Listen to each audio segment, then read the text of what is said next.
Hey, I wanted to dispel this myth that when Mercury is in retrograde, you can't buy a home or enter into any kind of legal agreement because it's simply not true. Hi, I'm Nicole Streichaz. I'm the Awakened Professional. I've been able to combine spirituality, awakening, like conscious thought to business for over a decade, and I help others do the same. And it keeps coming up in spiritual communities where people give this advice like, your perfect dream house is coming, it's on the horizon, but don't sign until after Mercury's not in retrograde anymore. And I don't know about you, but in my neighborhood, houses go quick. And I think in all of real estate, like when you see something you want, you have to get it. You can't just wait 3 weeks to sign because the planets aren't working the way you think. So I do understand. The thought is with Mercury retrograde that your communications can get jumbled, your technology might not work the same, but you don't stop talking to your friends or your spouse. You don't get unmarried for 3 to 4 weeks out of the year, 3 to 4 times a year. You work through it. So if you're buying a house or entering into a legal agreement, maybe just micromanage the process a little more. Just check everything. Did you sign everything you think you signed? Did it go through? If you're sending an email with an attachment, open the attachment, make sure what it is, but you don't stop living your life or buying your dream home because Mercury is in retrograde. And honestly, I don't think the universe is going to send you your manifestations and then be like, okay, but now you have to risk it and wait 3 weeks.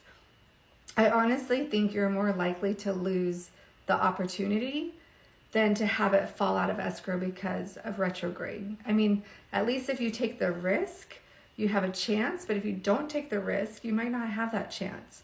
Same with if your dream job offer comes or some big opportunity comes and you decide to wait, then you might miss the opportunity. So rather than risk that maybe it didn't work out because of a communication error, you're risking the whole thing.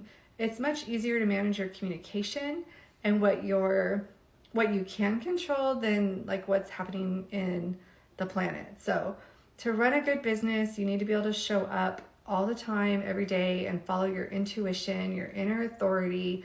So if your intuition is like, this is a house, this is the opportunity, this is the job, you go for it. I bought a house during retrograde. I signed the agreement during retrograde. Everything was synchronistic. It was actually seamless, even though it was during the shutdown into quarantine. Everything went perfectly well, which was shocking. We didn't even know if we'd be able to find movers that could move. That was the period when no one was wearing masks yet. It was crazy. And it was totally synchronistic. It all worked. There were no problems. So you just have to trust that if your perfect opportunity shows up and it happens to be Mercury retrograde, you still do it. You still follow your intuition, but then maybe double check some things the same way you would your regular business technology. So I hope this gets out of the spiritual community. I hear it all the time, but don't sign. I have clients that won't sign till after retrograde. I have clients that want to finish things before retrograde, we got to hurry. It's going to be retrograde.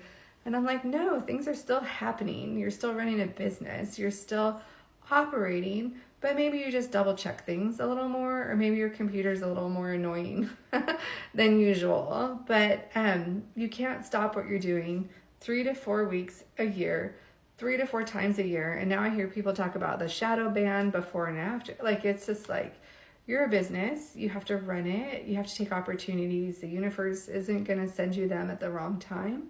They're going to be the right time, the right opportunity, and you have to take it. So I hope that helps those of you who are thinking of entering into any kind of agreement and someone's telling you to wait 3 weeks. Tune into yourself instead and see, what is your inner authority saying? What is your inner wisdom telling you? And then just go for it.